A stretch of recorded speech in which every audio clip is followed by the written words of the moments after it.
Hi, Caledonian Biker, welcome back to the channel, thanks for tuning in. Today I'm at Kawasaki Kirkcaldy here in Fife and I'm going to test ride the new for 2026 Kawasaki KLE500. So please stick around, wait for my first few review impressions of the bike and you'll get them after my short intro. Roll the intro.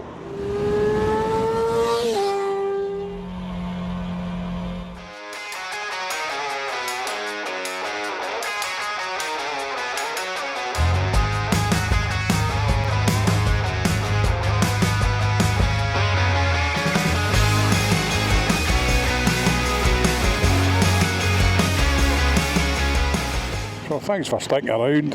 I've come through the town of Kirkcaldy itself and I'm just going down the coast road now, head back towards Burn Island. So getting through the town, the wee bike was sweet enough. Didn't have any problems in the town as regards to stop start with the traffic lights etc. I find the bar's quite high on it, which really suits me, about 6'4". I find the mirrors excellent. You can see around my big torso. Really pleased with that. Now, the riding position itself very good. The foot pegs in a natural position. The actual bars are quite wide on the bike. Again, that suits me. The display on the bike, fantastic. Very clear, very precise. Gives you your gear as well, gives you your revs, gives you your battery, gives you your clock, gives you your temperature, your fuel. Everything that you're needing there is all out there in front of you for that. So I'm very pleased with it. I'm still to test the screen. The screen is higher on this model because it's the SE model. But unfortunately it's not an adjustable screen. You've got to take 4 bolts off, etc, etc. But we'll come to the screen later on once we get out onto the kind of more rural roads and the national speed limits. But so far in the town and now just on the start of the kind of open roads, it feels a lot better. So out into the nationals now, and I'm looking forward to riding this bike in the nationals. Even though it's 44 brake and 30 pound-foot of torque, the wee bike's feeling progressive enough and it's got plenty of response to it. It does give you that big bike feel when you're riding the bike, probably because of the height of it and the type of handlebars that's on it as well, with them being quite high and wide. Tyres are more than adequate coming around these corners here. And the suspension's working well with the KYB 43mm and the KYB rear shock as well. Oh, yep, quite enjoying this. This is good, Kawasaki, this is good. With the bike not having the quick shifter, it is something that I'm quite used to with the bikes. And you do miss it when you're riding a bike without it, but at the price point Kawasaki are putting this out and other level of equipment they've put on the bike, it's not that big a deal not having a quick shifter. It is quite a slick box, 6-speed box, quite slick, and I'm finding I can easily change up the box clutchless. Clutch is very, very light, one finger operated very easily for getting up the box.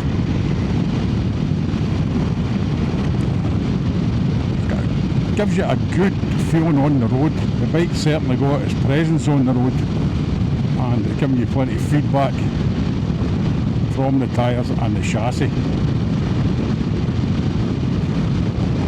Obviously motorway, again, these bikes will do your motorway, they'll do all the stuff that you need to do. It's a do-all bike. And I'm certainly finding that today when I'm riding this Kawasaki KLE500 in the national roads. It can do anything you're asking it to do here. The tall seating position is excellent. It just gives you that bit more view and more vision round about. And the bike's confidence inspiring. I'm quite happy to be thrown about these corners and exploring where its limits are on the bends. So, time to pull off and we'll do a wee bit of off-roading for you now and we'll see what I've got to say about the off-roading aspect of it. So time to give the Bike a wee shot off-road just to see what it's all about. In the standing up position, I find it quite natural. As I said before, it's got tall bars on it. I'm quite pleased with the fact it's got tall bars. This isn't the most radical, it just gives you a rough idea of what we've got out here for off-road. Now, on the pegs, it's a good position. I feel it quite good. Suspension itself, it's the KYB, unfortunately non-adjustable front forks, 43mm, but they're coping with this fine. It's a KYB remote on the back with a piggyback, and that has got adjustable rebound on it for the damping. But I've put the ABS off with the switch, and there's no ABS on the bike. Quite easy to flick up as well through the gears here without using the clutch. So quite enjoying the aspect that it's almost like a quick shifter in the way up. Bike does offer that big bike feel about it. There are no two ways about it. I could easily be on my KTM 890, I could easily be on my Touareg, I could easily be on my Tenere, just the way the wee bike was feeling there on that wee bit of off-road section. The bike certainly has a good feel to it when it's off-road.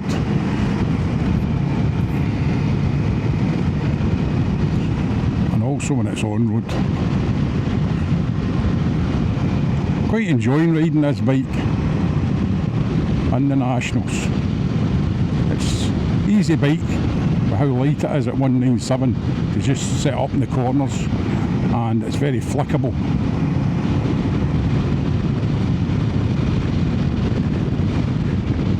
Really enjoying it. Gives you a lot of confidence, and I think it'll be a great asset to many younger riders, a lot of experience, A2 licence holders. It's not going to intimidate them, but it's certainly going to give them the confidence to enjoy the bike. And as I say as well, older riders looking to downsize, less weight, these bikes are a great option. Still give you that feeling of the big bike. Okay, the performance might be slightly down on your bigger bike, but you're still going to have a lot of fun. These bikes are fantastic fun. They'll commute all week for you, whatever you want to do, and then the weekends you'll be able to go out and have a good blast. You can load it up, you can go for a weekend away with it. It's a bike that's capable for everything. And it's certainly more than capable for the corners I'm throwing it into today.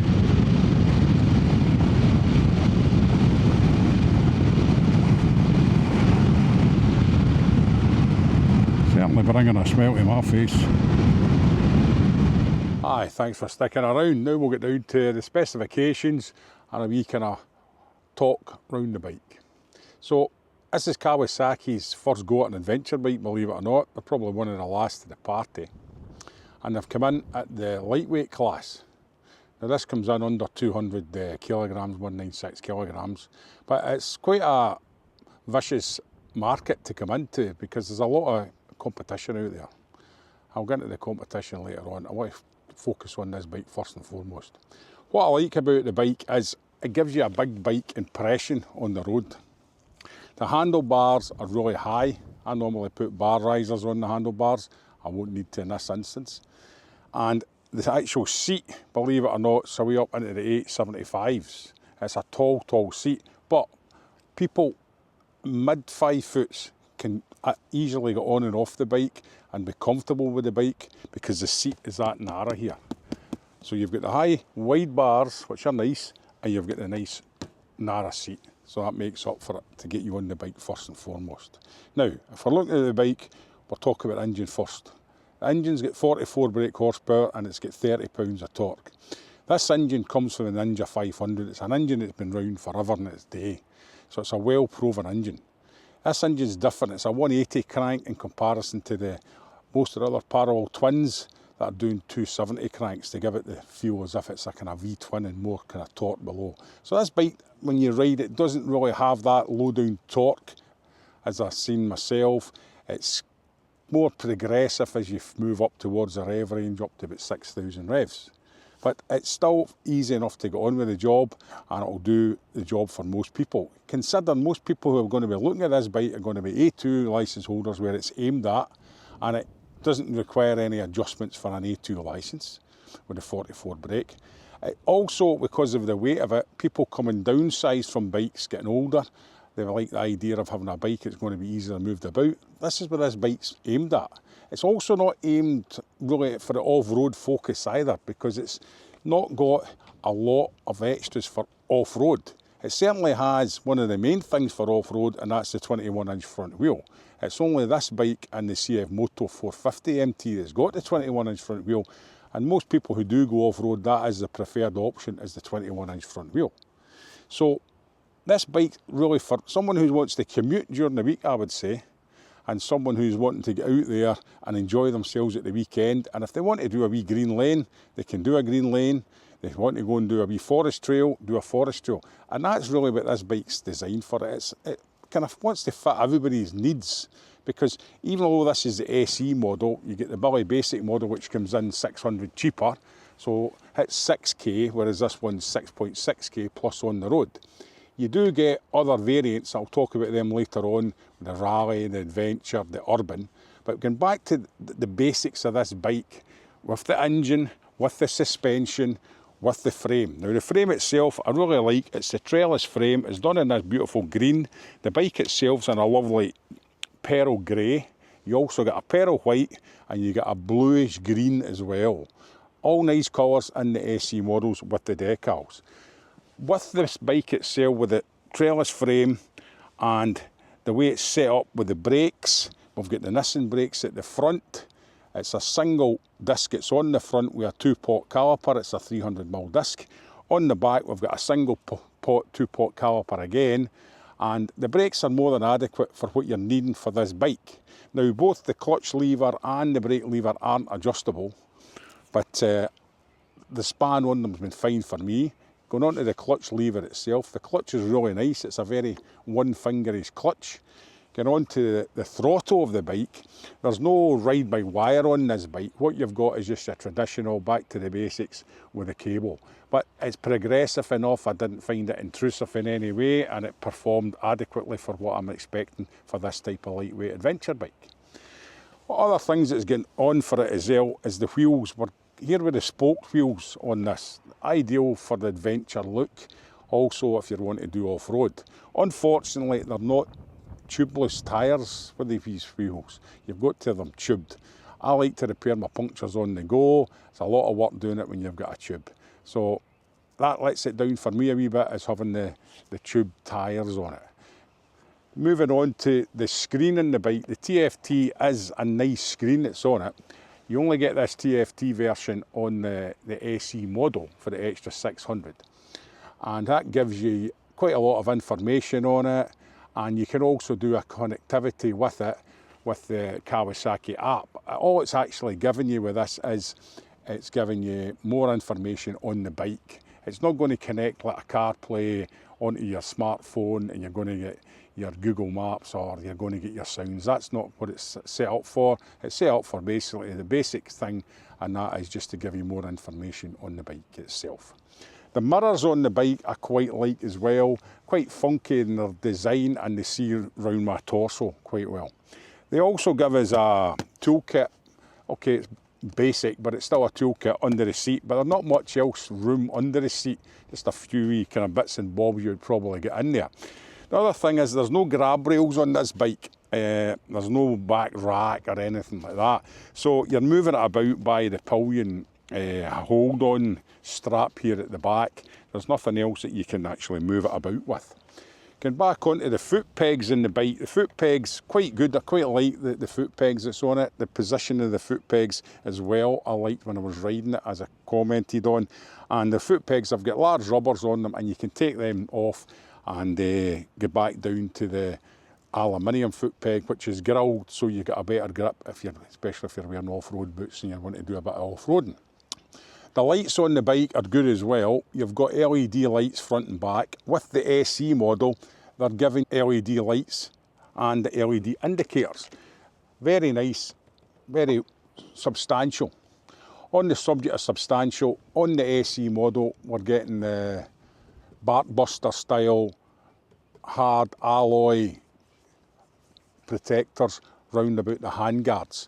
Again, a good focus for off-road. I quite like the idea that they've got these on. These are probably about as good a ones as I've seen on the kind of light middleweight bike so far. They're very substantial. Quite impressed by that. They also give you something not a lot of other bikes give you. They're giving you a bar here so you can mount a sat-nav on the bike readily. And that's quite a good setup as well. Good consideration by Kawasaki for doing that one. The tank itself's a 16 litre and that'll give you over 200 mile range. Now that's good enough for most people. There's no point in thinking that these bikes are going to give you out there GSA 350s. 200 is more than ample for most people, and personally speaking I would be quite happy at a 200 mile range as well. As regards to modes on the bike, we don't have any. There are no modes on the bike. What they do, they give you a red button here, easily accessible with ABS, and it's just a straight flick it on, flick it off, and that cuts your ABS off for both front and back. I know a lot of riders like to have it just off at the back, but Kawasaki's decided on this model they're going to hit the ABS button and you're going to cut your front and back ABS. So also included in the SE model, you're getting the upgraded bash plate down the bottom there. It's quite low actually, and it's quite low to the ground as well, so I've reserved judgment on how this bash plate is going to work on the bike itself. Now coming on to servicing with the bike, the first service at 600 miles is around about 150. But the dealership, Kawasaki Kirkcaldy here, is doing a special at 99, so chase up any local dealers you've got and try and get that same deal. Moving on to the second service, which comes in at 7,500, which is very good when you compare the Chinese opposition at about 4,000 for their mileage services. That comes in just over the 400 mark. And then you've got the big service coming in at 15,000 with the valves, and that's coming in over 700 mark. Again, that varies from dealership to dealership, so bear that in mind. The warranty with the bike, Kawasaki describe it as a 2+2, but in theory it's a 4-year warranty. Again, that's matching some of the opposition with the CF Moto also having the 4-year warranty. So I mentioned the variants of the models here. You're also getting an adventure model, and that's £1,000 more expensive. You're getting your hard luggage 2 boxes at the back of that one.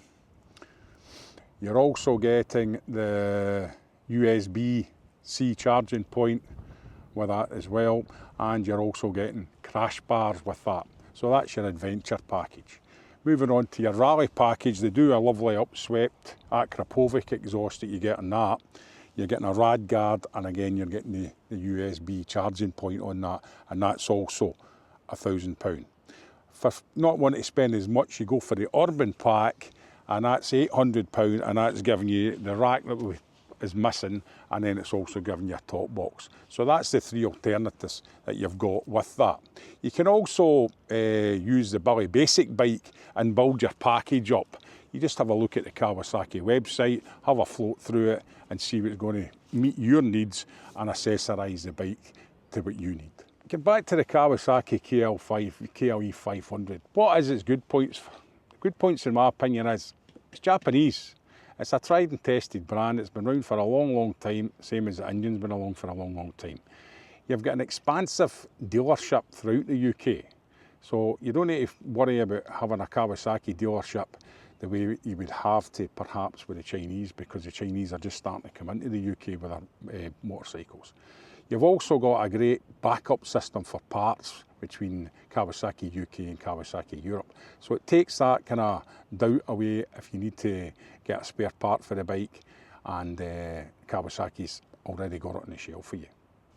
Now, as I picked up on earlier when I was riding the bike, it's probably a more road biased bike, and it's an everyday use bike for people buying it. And that's the type of people that Kawasaki's really looking to buy this bike. So if you are in the market for a lightweight adventure bike, please go and try the Kawasaki KLE500 out. It might just tick the boxes for you in more ways than one, and it's at a competitive price, and it obviously aligns with the prices of the Chinese bikes. But as I always say to you, always try before you buy. Get out there, ride the bike, and make sure it's for you. Make sure that all the nooks and crannies are covered by yourself, and always show due diligence before you're going to buy the bike. Thanks very much for tuning in. Please, if you liked the video, give it a thumbs up, subscribe, hit the bell, and I hope to see you the next time. All the best, Caledonian Biker.